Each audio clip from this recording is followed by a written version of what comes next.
সে চলেছিল ট্রামে তার ভাইকে নিয়ে কলেজের রাস্তায়। আমি ছিলাম পিছনের বেঞ্চিতে।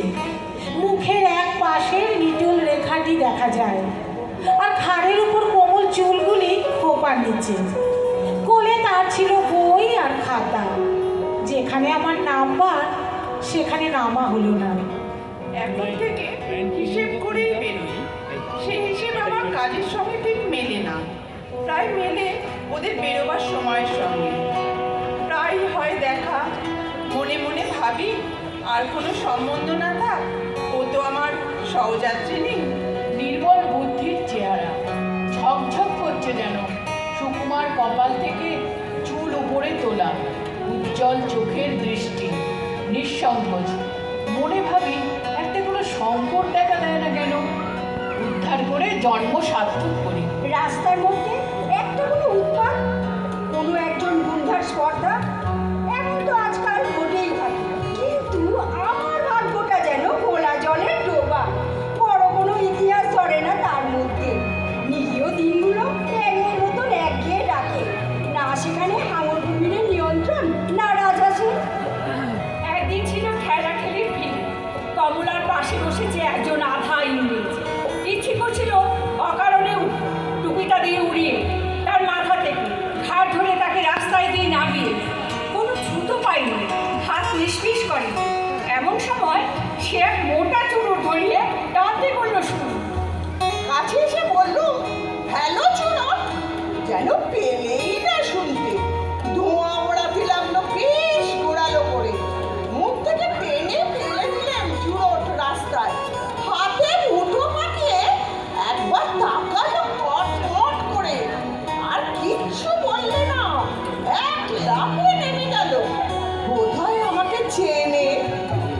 আমার নাম আছে ফুটবল খেলায়, বেশ একটু চওড়া গোছের নাম। লাল হয়ে উঠল মেয়েটির মুখ। বই খুলে মাথা নিচু করে ভান করলে পড়বার, হাত কাঁপতে লাগলো। কটাক্ষেও তাকালে না বীর পুরুষের দিকে। অফিসের বাবুরা বললে, বেশ করেছেন মশাই। একটু পরেই মেয়েটি নেমে পড়লো অজাগায়। একটা ট্যাক্সি নিয়ে গেল চলে। পরদিন তাকে দেখলুম না, তার পরদিনও না। তৃতীয় দিনে দেখি একটা ঠেলা গাড়িতে চলেছে কলেজে। বুঝলুম ভুল করেছি গোয়ারের মতো। ও মেয়ে নিজের দায় নিজেই পারে নিতে, আমাকে কোনো দরকারই ছিল না। আবার বললুম মনে মনে, ভাগ্যটা ঘোলা জলের ডোবা। বীরত্বের স্মৃতি মনের মধ্যে কেবলই আজ আওয়াজ করছে ঠাট্টার মতো। ঠিক করলুম ভুল শোধরাতে হবে। খবর পেয়েছি গরমের ছুটিতে ওরা যায় দার্জিলিংয়ে। সেবার আমারও হাওয়া বদলাবার জরুরি দরকার। ওদের ছোট্ট বাসা, নাম দিয়েছে মতিয়া। রাস্তা থেকে একটু নেমে কোণে গাছের আড়ালে সামনে বরফের পাহাড়। শোনা গেল আসবে না এবারও। দীর্ঘ মনে করছি এমন সময় আমার এক ভক্তের সঙ্গে দেখা। মোহনলাল, রোগা মানুষটি, লম্বা, চোখে চশমা, দুর্বল পাকযন্ত্র। দার্জিলিংয়ের হাওয়া একটু উৎসাহ পায়। সে বললে, তনুকা আমার বোন, কিছুতে ছাড়বে না তোমার সঙ্গে দেখা না করে। মেয়েটি ছায়ার মতো, দেখো যতটুকু না হলে নয় ততটুকু।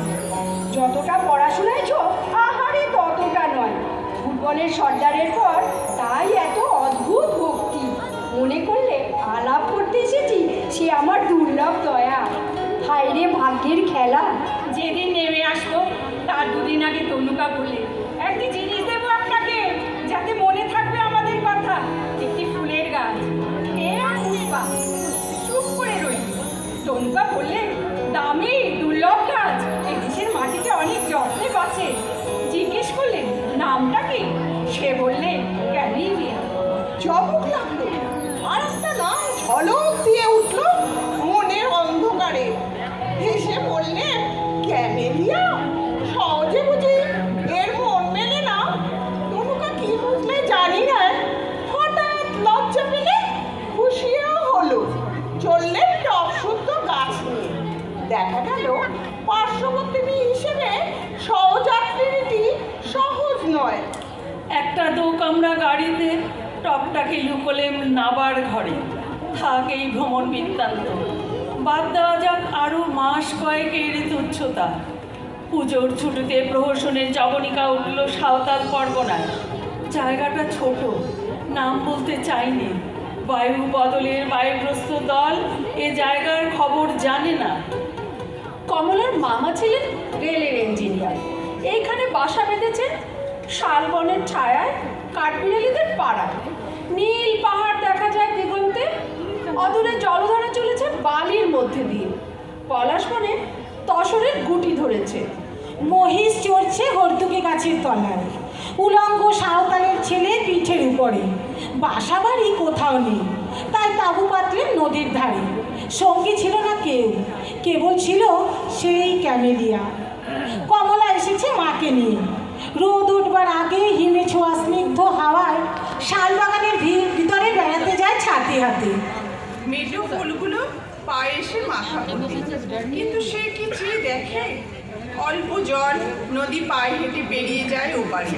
সেখান থেকে শিশু গাছের তলায় বই পড়ে। আর আমাকে সে যে চিনেছে তা জানলাম আমাকে লক্ষ্য করে না বলে। একদিন দেখি নদীর ধারে বালির উপর ওদের চড়ি ভাতি। ইচ্ছে হলো গিয়ে বলি, আমাকে দরকার কি নেই কিছুতেই? আমি পারি জল তুলে আনতে নদী থেকে, পারি বন থেকে কাঠ আনতে কেটে। আর তাছাড়া কাছাকাছি জঙ্গলের মধ্যে একটা ভদ্রগোছের ভালুককে মেলে না। দেখেন দলের মধ্যে একজন যুবক, শর্ট পরা, গায়ে রেশমি বেলিটি জামা। কমলার পাশে পা ছাড়িয়ে হাওড়া চুরো খাচ্ছে, আর কমলা অন্য মনে টুকরো টুকরো করছে শ্বেত জবার পাপড়ি। মনে